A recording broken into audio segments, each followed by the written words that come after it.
Live mula sa CLTV 36 Studio. CLTV 36 News. Maya Pabengi, Pampanga, magandang gabi, Central Luzon. Ako si JM De Jesus at oras na para sa mga may init na balitang Central Luzon ngayong Huwebes, March 20. Ilang kabalen umalma sa pagbasura ni PBBM sa Pampanga as Philippine Culinary Capital. Pagiging premier city ng Porac, target ni mayoral candidate Mike Tapang. Dating Senator Leila De Lima handang tumestigo sa ICC kaugnay ng war on drugs. PCG nakatanggap ng bagong barko para sa mas pinalakas na search and rescue operations. Self-sufficiency sa fingerlings asahan sa pagbubukas ng multi-species marine hatchery sa Bataan ayon sa BIFAR.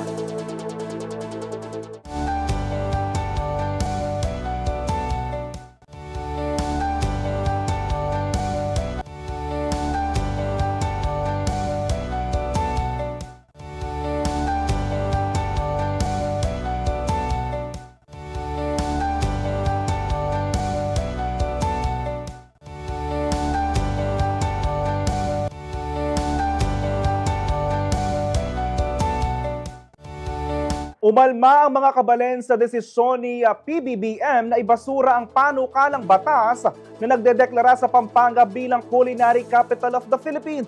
Nagpaulan din ng samut-saring komento at patutsada ang mga netizens hinggil sa naturang usapin. Ang detalye ay hatid ni Liana Canilaw.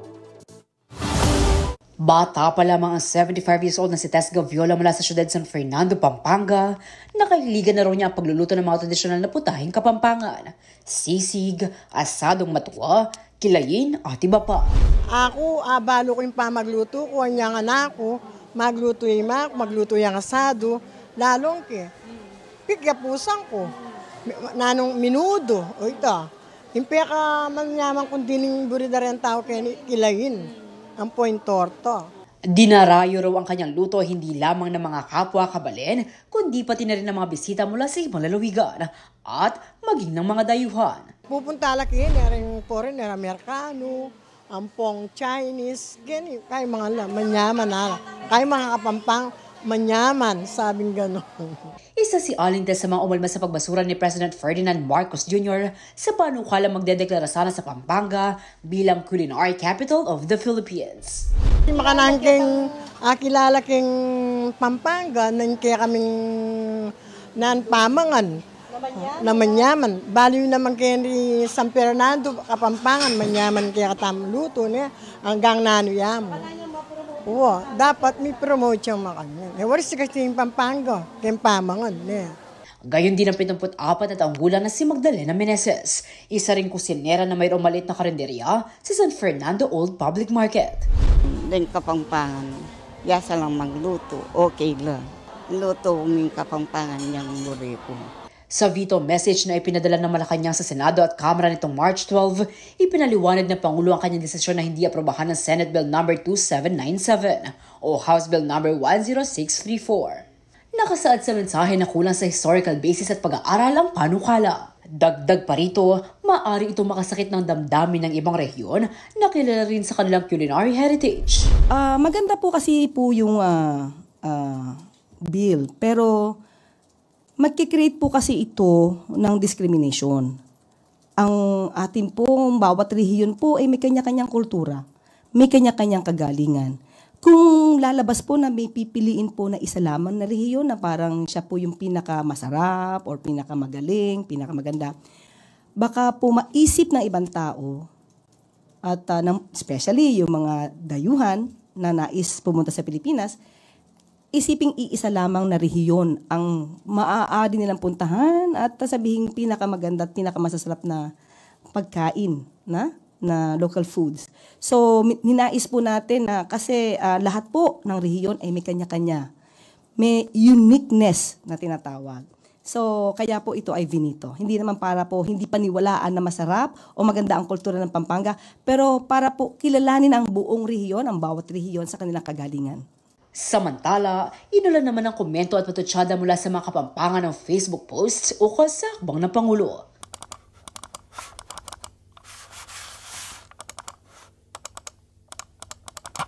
Ayon kay Ivan Henares, Secretary General ng United Nations Educational, Scientific and Cultural Organization o UNESCO, National Commission of the Philippines at Commissioner ng National Commission for Culture and Arts, umaasa siyang naunawaan ng mga kapampangan ang pagvito ng Pangulo. Sa Facebook post naman ni Robbie Tantinco, Executive Director ng Center for Kapampangan Studies ng Holy Angel University, sinabi niyang ang claim na pagiging culinary capital ng Pampanga ay may matibay na basihan sa kasaysayan at kinikilala rin ng ibang rehiyon maging ibang bansa.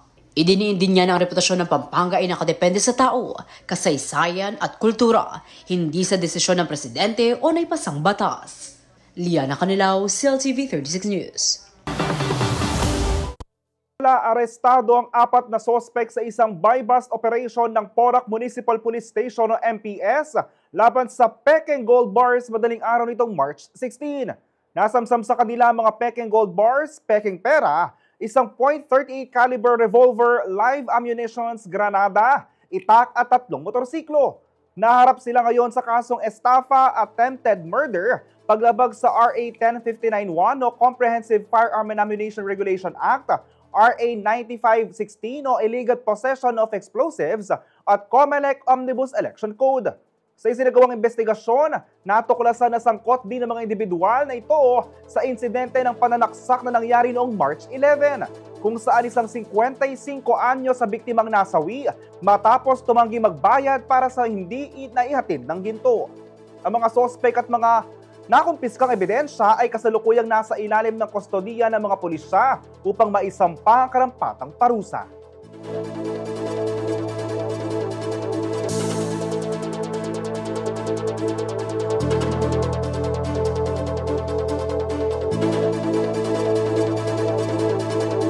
Samantala, sa ibang balita, nakahanda si former Senator Leila de Lima na tumestigo sa ICC kaugnay ng investigasyon sa drug war ng administrasyon ni dating Pangulong Rodrigo Duterte. Sa pamamagitan raw ng ebidensya na kanyang nakalap, determinado siyang ipaglaban ng katarungan. Ang detalye sa report ni Ria Meneses. Handa raw makipagtulungan sa International Criminal Court o ICC si former Senator, former Secretary of Justice at kasulukuyang first nominee ng Mamamayang Liberal o ML Party List na si Attorney Leila de Lima kaugnay ng investigasyon sa war on drugs ni dating Pangulong Rodrigo Duterte. Ayon sa kanyang kampo, naisumite na ni de Lima sa ICC ang mga ebidensyang nakalap niya at nakahanda siyang tumestigo kung kinakailangan. Si Senator Leila de Lima ay willing mag-cooperate sa ICC. No? In fact, sinabit niya na rin yung mga ebidensyang nakalap niya bilang Commission on Human Rights Chairperson at bilang dating Senate Chairperson of the Committee on Justice noong iniimbestigahan yung malawakang patayan sa Rodrigo Duterte bago siya pinaalis at ipinakulong. Dagdag pa ni De Leon, posible ring magtungo si de Lima sa The Hague, Netherlands kung saan ginaganap ang mga pagdinig ng ICC. So isinabit na yan. So lamang ay bibisita rin si Senator Leila de Lima sa The Hague. Lamang may pag-asa at kung kailangan at kung mamarapatin ng ICC na siya ipitawag, ay willing si Senator Leila de Lima na maging witness dyan sa proseso na yan. Kasabay nito, nanindigan naman si de Lima na mananatili siyang tapat sa kanyang advokasya para sa katarungan. Matatandaang nakulong si de Lima mula 2017 hanggang 2023 dahil sa mga kasong may kaugnayan sa droga. June 2024 nang siya ay ganap na napawalang sala. Bilang isa sa mga pinakamatinding kritiko ng Administrasyong Duterte, pinangunahan ng dating mambabatas ang investigasyon sa Davao Death Squad at sa war on drugs. Samantala, inaasahang gaganapin ang susunod na pagdinig ng ICC para kay Duterte sa September 23, kung saan tatalakay ng kumpirmasyon ng mga kaso laban sa kanya. Ria Meneses, CLTV 36, News Intern. Manatiling nakatutok para sa iba pang balita ngayong araw.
Nagbabalik ang CLTV 36 News. Patuloy na pinapalakas ni Senator Francis Tolentino ang kanyang advokasya para sa mas maunlad na ekonomiya at agrikultura sa Central Luzon. Sa panayam sa kanya ng tapatang bayan ng CLTV 36, binigyan diin ng senador ang kahalagahan ng balanseng urban at rural development, maayos na urban planning at mas mataas na pagkilala sa mga agricultural professionals. Narito ang report ni Aisel Fernando. Isang mas pinatatag at pinalawak na Clark ang nakikita ni re-electionist Senator Francis Tolentino bilang susunod na economic powerhouse ng bansa. Sa panayam kay Tolentino sa tapatang bayan ng CLTV 36, ibinahagi ng senador ang kanyang matagal ng advokasya na gawing sentro ng kaunlaran ang Clark kasabay ng balanseng urban at rural development sa buong Central Luzon. Isa sa kanyang pangunahing panukala ay ang paglipat ng ilang tanggapan ng gobyerno sa Clark upang mapalakas ang economic activities sa rehiyon. Dagdag pa ni Tolentino, noon pang termino niya sa MMDA ay ipinapanukala na niya ang development ng Clark bilang alternative hub sa Metro Manila. Siguro ang hindi ko makakalimutan dito yung patuloy natin pagtulong at pagsulong dito sa development ng Clark area. Kasi po, kahit nung MMDA po ako po yung nagtutulak na i-relocate na yung ilang mga government offices. Just Metro Manila. Dito po sa Clark. At merong mga nalipat na pero bumalik uli. Merong partial compliance. So, yun po isa siguro sa mga sinusulong ko noong paman. Bilang gateway sa Luzon at tahanan ng Clark International Airport, patuloy ang pagpapalawak sa Clark upang maging isang business at transportation hub. Kabilang ito sa mga pangunahing lugar na isinasama sa mga proyektong pang-infrastruktura tulad ng railway expansions at airport development. Dito sa Central Luzon, siguro i-maintain po yung push towards regional growth. Ito yung magiging hub talaga. Dito na nga lilipat yung mga propeller turboprop aircraft ng iba't ibang airlines sa Clark Airport at papunta lahat dito yung mga release ng tren. Ngunit kasabay ng urbanisasyon, binigyang diin ni Tolentino ang pangangailangan ng maayos na urban planning upang maiwasan ang mga problemang kinaharap ng Metro Manila gaya ng matinding trapiko at hindi balanseng land use planning. Sa Bataan, na-approve na namin yung Metro Bataan Development Authority last month. So magkaroon ng isang Central Luzon Development Authority higher than the RDC Central Luzon Region 3 to be in charge of urban planning, taking into consideration the powers and functions of LGUs under the local government code. Sa usapin naman ng agrikultura, binanggit ni Tolentino ang bumababang interes ng kabataan sa sektor na ito. Dahil dito, isinulong niya ang mas mataas na pagkilala sa mga agricultural professional, kabilang ang pagpasa ng batas para sa kanilang pagiging licensed professionals. Bakit yung mga doktor nilalagay MD? Bakit yung mga abogado, kagaya namin, LLB, nakalagay sa calling card? Bakit yung agriculturist? Kasi hindi nabibigyan ng mataas na pagkilala at kaupalang dignidad para yung ganong uri ng profesyon ay manumbalik. Hinimok din niya ang publiko, lalo na ang kabataan, na maging mapanuri sa pagpili ng mga kandidato sa darating na halalan. So, dapat po yung mga kabataan natin, kilatisin nila mabuti kung ano yung uri ng kandidatong umaharap sa kanila, ano ba yung nagawa na, ano yung gagawin. At huwag po tayong magpadala lamang sa iba't ibang uri ng glitters, no offense, na siguro maaring pansamantala, mas mainam siguro po malaman nila kung ano talaga yung saloobin, ano yung plataforma, ano yung background, ano yung ilalatag para sa kanila. Kasi kinabukasan din nila yung nakataya dito. Hindi naman ito biro-biro. Ang Tapatang Bayan ay isang programa ng CLTV 36 na nagbibigay ng plataporma sa mga political aspirant upang direktang sagutin ang mahahalagang issue ng bansa. Aisel Fernando, CLTV 36 News. Malaki raw ang ambisyon ni Porac Pampanga Mayoral Candidate Mike Tapang para sa naturang bayan sakaling pala rin siya sa nalalapit na 2025 midterm elections. Sa programang Plataforma 2025 ng CLTV 36, inilahad niya ang kanyang mga prioridad. Kabilang narito ang tapat at malinis na pamahalaan na magbibigay daan sa mas maunlad at progresibong bayan. Ang detalye sa report ni Raymond Tasoy. Isang maunlad at progresibong hinaharap para sa bayan ng Porac. Ito raw ang pangarap ni mayoral candidate Mike Tapang para sa naturang bayan kung sakaling siya ang maihalal bilang alkalde. Sa programang Plataforma 2025 ng CLTV36 nitong Miyerkules March 19, inilahad ni Tapang ang kanyang bisyon para sa naturang bayan kabilang ang transparency, good governance at accountability bilang pundasyon ng kaunlaran. Magiging isang premier city 10 years from today ang isang bayan ng Porac, considering na yung nabanggit ko nga po kanina, napakalaki ng nasasakupang lupa.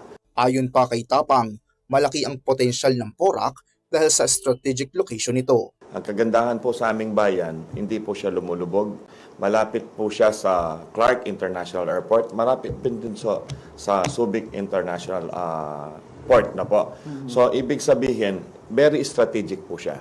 May malaking investor na dyan katulad ng Ayala, ng Robinson, ng Axea. No? So, kung yan ay magiging ganap lahat, no po, ang aming bayan ay pinapangarap po natin maging isang napakalaking syudad na yung good governance, transparency, and accountability na makakantan ng bawat Poraqueño. Bukod sa pagpapalakas ng negosyo, prioridad din umano ni Tapang ang sektor ng agrikultura, lalo na ang mga magsasakang Aita. Yung mga kapatid po nating Aita, yung mga pagdating po sa pang-agrikultura, ang kasagutan po doon ay gagawa tayo ng mga market o yung pampublikong pamilihan na doon sila binabagsak ang kanilang mga produkto, hindi kung saan-saan pa dinadala. Isa rin daw sa mga tututukan ni Tapang ang industriya ng quarrying na isa sa mga pangunahing pinagkakakitaan sa bayan. Ipatutupad niya raw ang mas mahigpit na anti-overloading policy. Pagdating naman po sa quarry, simula pa po noon pinaglalaban natin. Ngayon nandiyan na yung anti-overloading. So ginagawa na rin sa ibang probinsya na at least kahit papano yung mga kakasadahan po natin ay naingatan natin, hindi na nasira. Cost-benefit analysis before, mas malaki pa yung perwisyo kesa sa benepisyo. Ngayon po, masasabi natin, malaking tulong ito sa bayan ng Porac, sa barangay, sa lalawigan ng Pampanga. So ngayon, kung magkakaroon sila ng sariling kakalsadahan dito sa may Megadite, para yung 29 na barangay ng aming bayan, kung sino lang yung may quarry, doon dadaan yung mga ating nasabing mga quarry trucks po natin. Sa pangkalahatan, giniit ni Tapang ang kanyang administrasyon at wala raw itong puwang para sa katiwalian. So, ang pinapangarap po natin, katulad po ng nabanggit natin, isang napakagandang syudad. Pagpasok mo lang, business-friendly, na walang mga SOP, yung mga graft and corruption, itatanggalin po. Raymond Tasoy, CLTV 36 News. Kamat 1998 pa nang mapirmahan ang RA 8491 o ang Flag and Heraldic Code of the Philippines, tila marami pa ring Pilipino ang hindi ganap na nakakaunawa sa kahalagahan ng mga pambansang sagisag.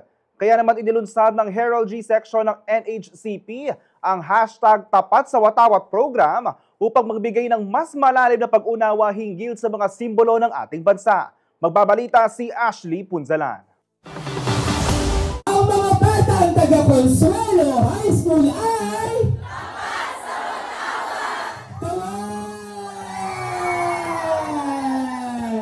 Higit 100 estudyante mula sa Consuelo High School, Macabebe, Pampanga ang lumuhok sa symposium ng National Historical Commission of the Philippines o NHCP nitong Miyerkules, March 19. Ang aktibidad ay bahagi ng #TapatSaWatawat program, isang flagship project ng Heraldry Section ng NHCP. Kinalakay sa seminar ang mga aspeto ng Republic Act 8491 na kilala rin bilang Flag and Heraldic Code of the Philippines. So nag-create kami ng panibagong module ng RA 8491 na nakatuon naman sa mga bata para mas mapadali namin yung pagkapalapit nung aral ng RA 8491. Kaya tinawag namin siyang Tapat sa Watawat para lahat ng bata ay maging tapat sa watawat. Layunin umano ng programa na magkaroon ng mas malalim na patriotismo at pagpapahalaga ang mga kabataan sa national heritage ng bansa sa pamamagitan ng pagbabahagi ng kamalayan at pangunawa sa wastong paggalang sa watawat sa mga simbolo nito, gayon din sa iba pang mga pambansang sagisag. Nagkaroon ng ilang mga palaro upang ma-refresh ang kaalaman ng mga estudyante ukol sa mga pambansang simbolo ng Pilipinas na madalas pag-aralan sa elementarya. Tinuruan din sila ng tamang paraan ng pag-display, paghawak at pagtupi ng Philippine flag.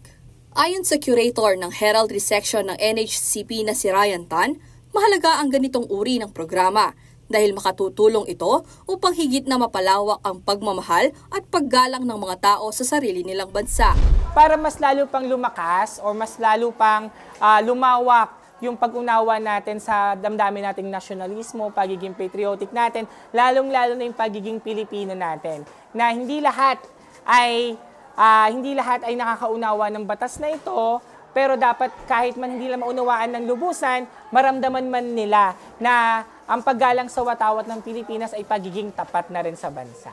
Para naman kina Teacher Jaisel Malang at Daryl Gonzales, na pawang mga Girl Scouts at Boy Scouts Coordinator, makakatulong umano itong hubugin ang kanilang mga estudyante na maging mapagmahal sa kanilang bayan. Napakalaking tulong po ng programang ito dahil nagbibigay po ito ng kaalaman sa kanila tungkol sa unang-una po yung pagmamahal sa bayan, yung kanilang patriotism po, napakahalaga po nito. Napakahalaga nito kasi mas ma-develop yung pagiging makatao at makabansa ng mga estudyante natin dito sa school. Samantala, magsasagawa rin ng mga pagsasanay, seminar at workshops ang NHCP para sa mga guro, government officials at mga profesional upang mas mapalawak pa ang kaalaman ukol sa mga pambansang sagisag. Ayon kay Ryan Tan, magkakaroon din ng mga exhibit at publication ng NHCP upang mas lalo pang maabot ang mga Pilipino sa iba't ibang sektor at edad. Nanawagan din siya sa mga kabataan na maging mulat sa kasaysayan at maging tapat sa watawat bilang paggalang sa ating bansa. Ashley Punzalan, CLTV 36 News. Samantala, bida sa official logo ng FIFA Futsal Women's World Cup 2025 ang tradisyon at kultura ng Pilipinas. Silipin natin ito sa balita ni Kelo Bacapinlac.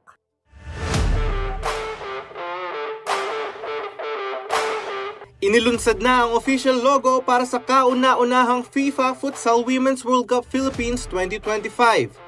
Naganap ang unveiling nitong Martes, March 18 sa Manila House, Metro Manila. Makikita sa disenyo ang natatanging identity ng Pilipinas sa pamamagitan ng mga elementong sumasalamin sa futsal at kultura ng bansa.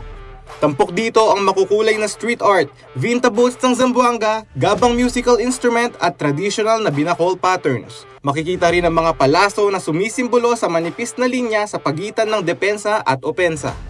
Ayon kay Philippine Football Federation President John Anthony Gutierrez, isang malaking karangalan para sa bansa ang maging host ng first edition ng FIFA Futsal Women's World Cup.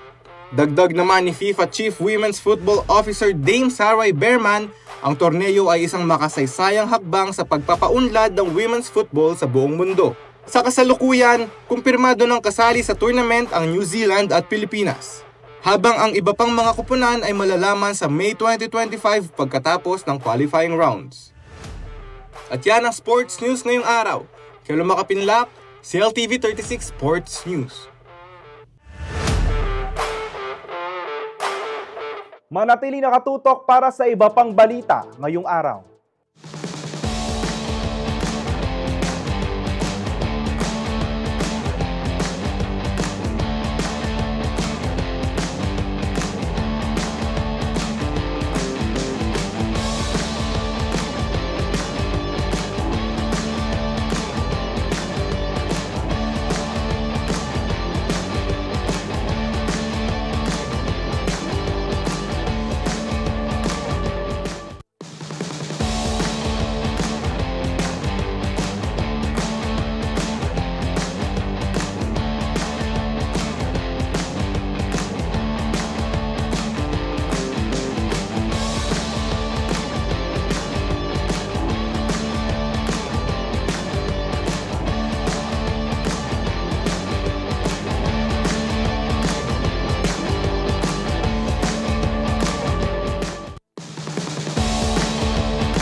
Nagbabalik ang CLTV 36 News. Sumentro ang ikalawang kapihan at balitaan sa Pampanga ng KBP Pampanga Chapter sa mga batas na naglalayong pangalagaan ng karapatan at kapakanan ng mga kababaihan. Ang mga naging kaganapan sa pagtitipon, alamin sa ulat ni Jody Dizon Mercado. Nagtipon ang mga miyembro ng Kapisanan ng mga Broadcaster ng Pilipinas o KBP Pampanga Chapter sa kanilang ikalawang kapihan at balitaan sa Green Manor, City of San Fernando, Pampanga nitong Martes, March 18.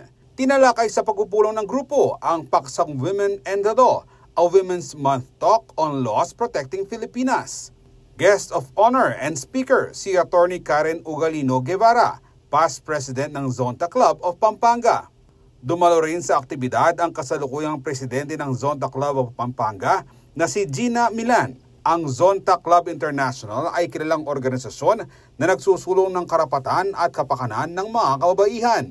Sa kanyang presentasyon, ibinahagi ni Guevara ang iba't ibang usapin at mga batas na umiiral upang maprotektahan ang kababaihan at mga bata laban sa anumang uri ng karahasan. Anya, sa datos ng Philippine National Police o PNP, umabot sa 33,713 ang mga naitalang kaso ng violence against women and children noong 2024. Yeah, I do believe 1,000 cases is too many. Kasi nga sa lalaki wala namang ganun eh. Wala namang batas na nagpoprotekta sa lalaki. Kasi they can take care of themselves. Pero tayo, the law, there's a need for this law to protect women.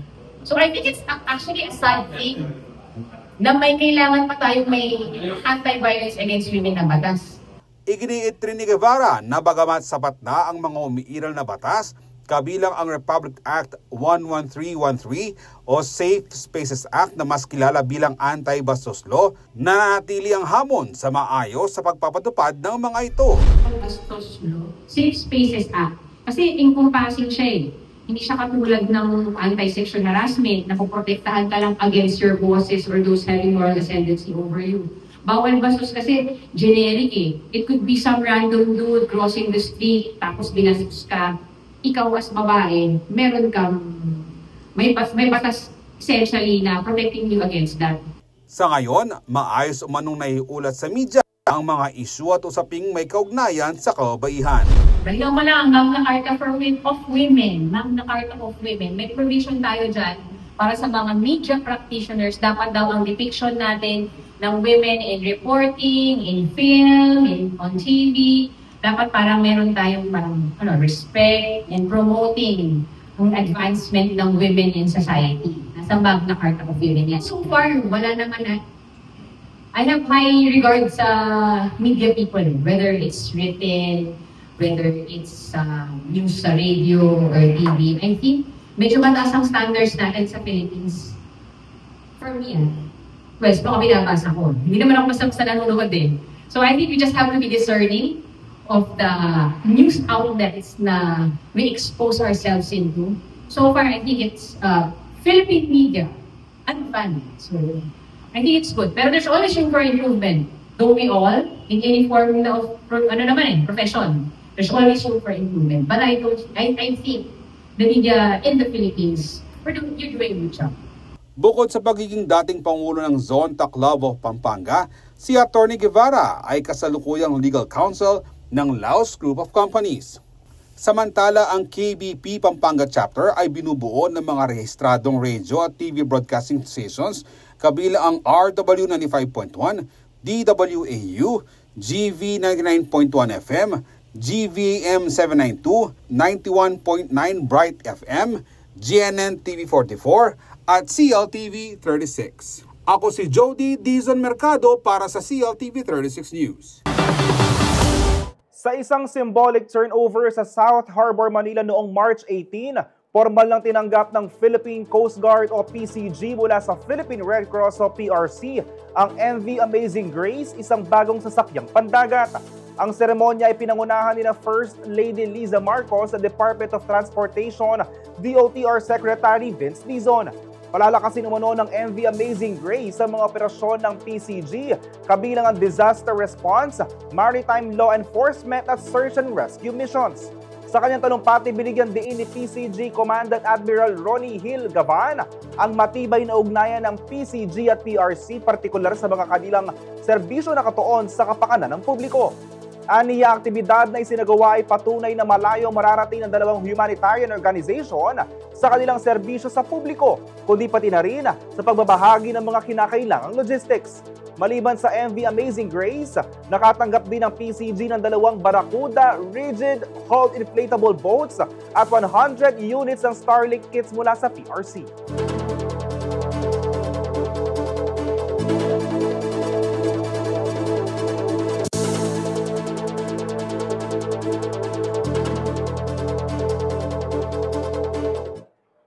Isang barangay San Juan sa Botolan, Zambales sa mga tinukoy ng DOH Central Luzon Center for Health Development bilang lugar na may limitadong akses sa serbisyong pangkalusugan. Bilang tugon, inulunsad ng ahensyang Purok Kalusugan isang programa na layong maghatid na naaakop at libreng medical services para sa mga residente. Magbabalita si Angelica Cara. Maagang nagtungo sa covered court ng Barangay San Juan, Botolan, Zambales si Remedios Aguilar upang magpaturok ng libreng pneumonia vaccine. Sa edad na 67, tipikal daw para sa mga kagaya niya ang maghangad ng malusog na pangangatawan upang kahit papaano ay ma-enjoy pa niya ang kanyang senior years. Basta importante sa akin mga vaccine, talagang gusto ko sa mga vaccine talaga. Para kasi 67 na ako. Malay mo, madagdagan pa yung buhay ko, mawala sa sakit. Nabalitaan niya lang daw ang aktibidad mula sa mga barangay health worker o BHW sa kanilang lugar. Yung masipag po namin BHW, pinuntahan kami sa bahay porque hindi niya ako natawagan. Pero willing kasi ako sa mga ganyan mga vaccine. Kaya pinuntahan niya ako. Sabi niya, mayroon pong libreng vaccine. Sabi niya, sige, gusto ko. Kaya nauna pa kami rito. Sa unang tingin, tila isang simpleng medical mission lamang ang isinasagawa sa covered court ng Barangay San Juan. Ngunit kalaunan, lumitaw na mas malawak ang serbisyong hatid ng programa. Hindi lamang mga senior citizen at may iniindang karamdaman ng nakiisa, kundi pati ang ibang residente na nais mapangalagaan ang kanilang kalusugan. Bata man o matanda, nagpapacheck up man o nakikinig lang, kasali sa programa na kung tawagin ay Purok Kalusugan. Ayon kay Dr. Claire Feliz David, Medical Officer 3 ng DOH Central Luzon, tailored medical services o serbisyong naaayon sa pangangailangan ng komunidad ang kanilang inihatid sa mamamayan ng Barangay San Juan sa Botolan.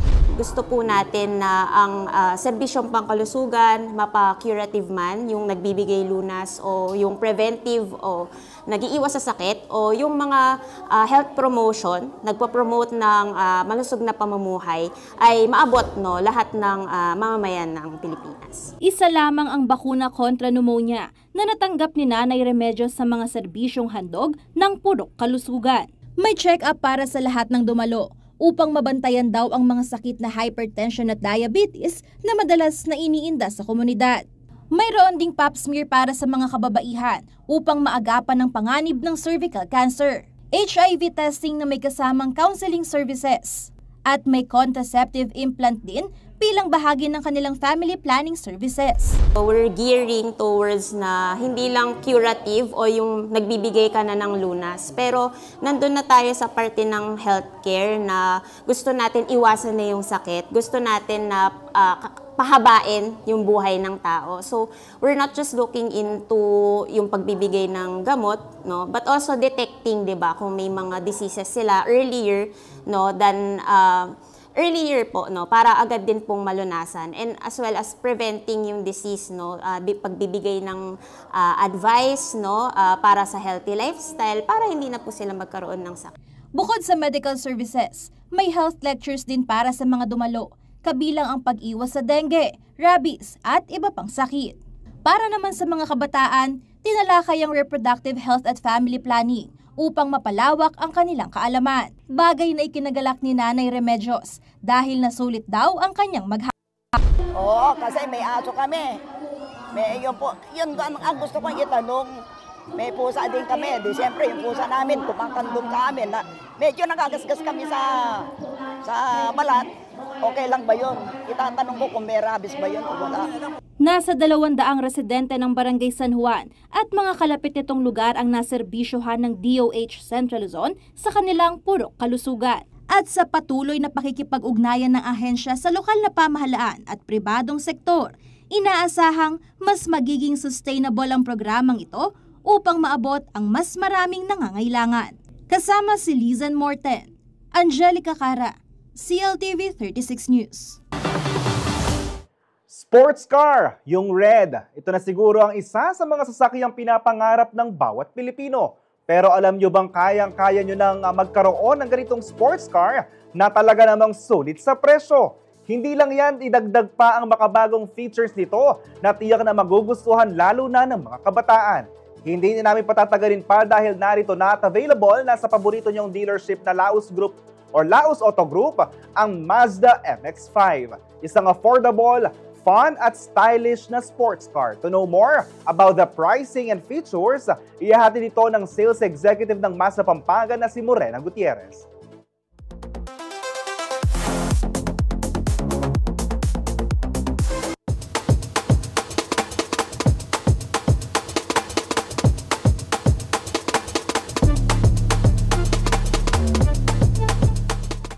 This is a MX-5 2025 model. RF automatic transmission po. Then 2.0 liter yung kanyang engine, ma'am. As you can see po, ito po yung ating sports car natin dito sa Mazda, ma'am. Then we have also 2-seater and also we have Apple CarPlay and Android Auto. Wireless charger na din po siya. Then we have also active driving display, ma'am. And lahat po ng safety features, nasa kanya na din po lahat. Naka-Bose speaker na din po tayo, ma'am. And yung kanyang wheels po is size 17. Black alloy na din po yan, ma'am. Then side mirror po niya is black glossy. Si Mazda po kasi, ma'am, usually technology talaga siya, ma'am.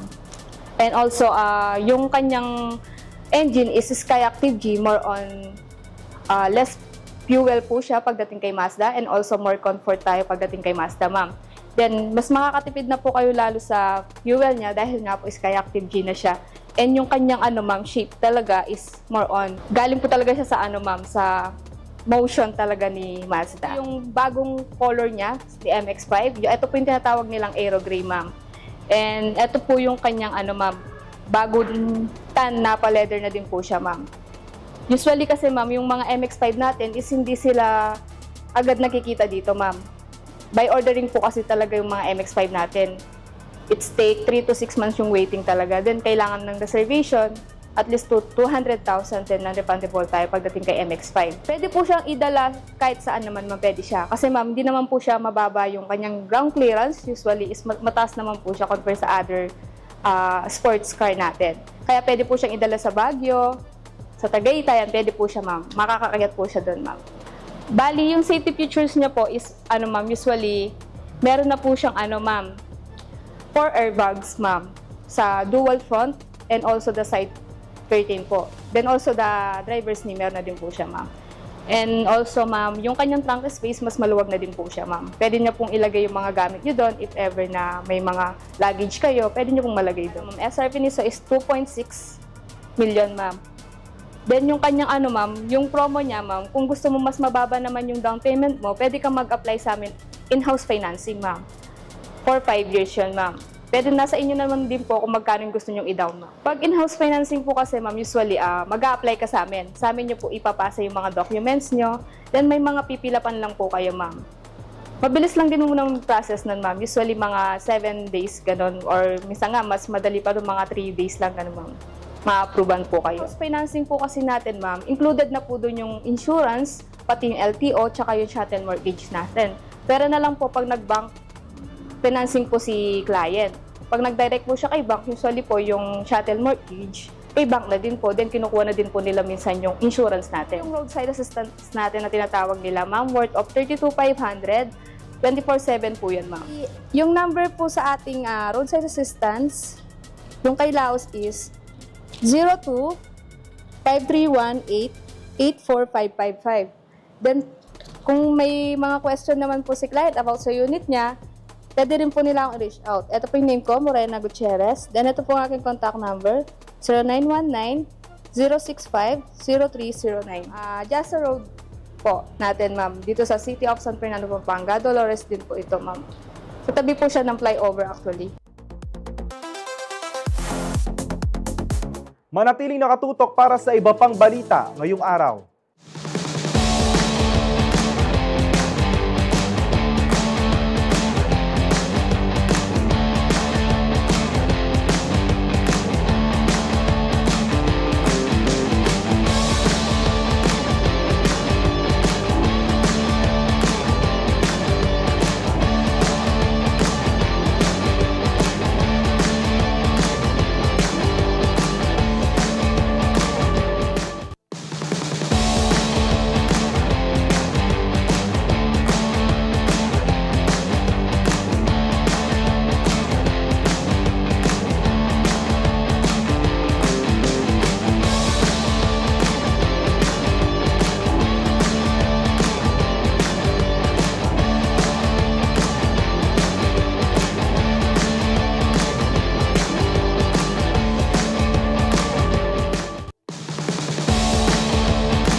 Nagbabalik ang CLTV 36 News. Alamin naman natin ang lagay ng panahon sa ulat ni Rogelio Reyes, weather specialist mula sa Pag-asa Clark Station.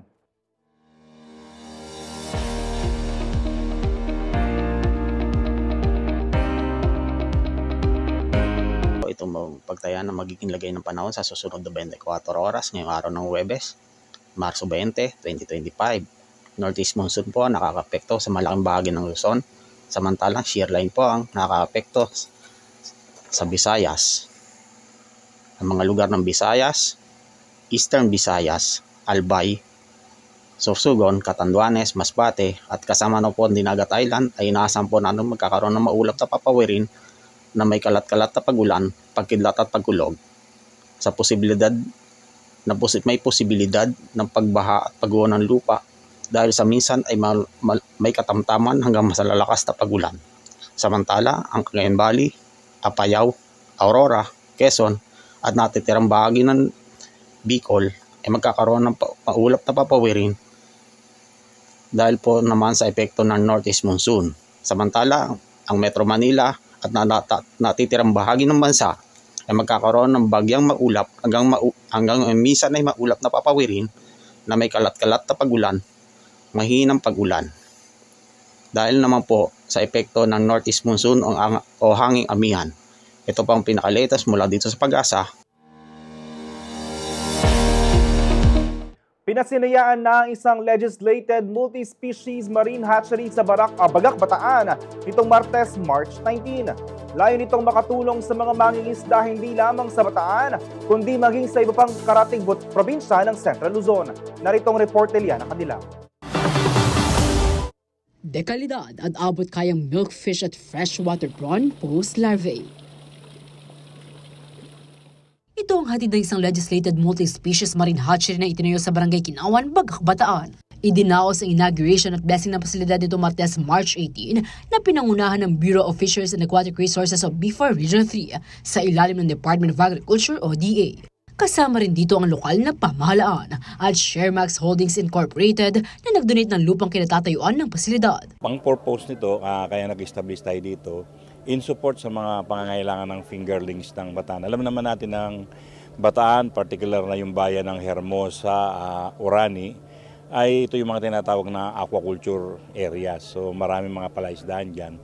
So ang dalawang species ang tila-target muna namin i-produce dito. Number 1 yung bangus. Nandito na po yung ating mga breeders na soon mag-spawn na.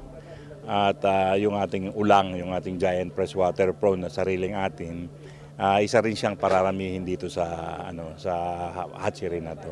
Layo nitong makatulong sa mga mangingisda, hindi lamang sa Bataan, kundi maging sa iba pang karating probinsya sa Central Luzon.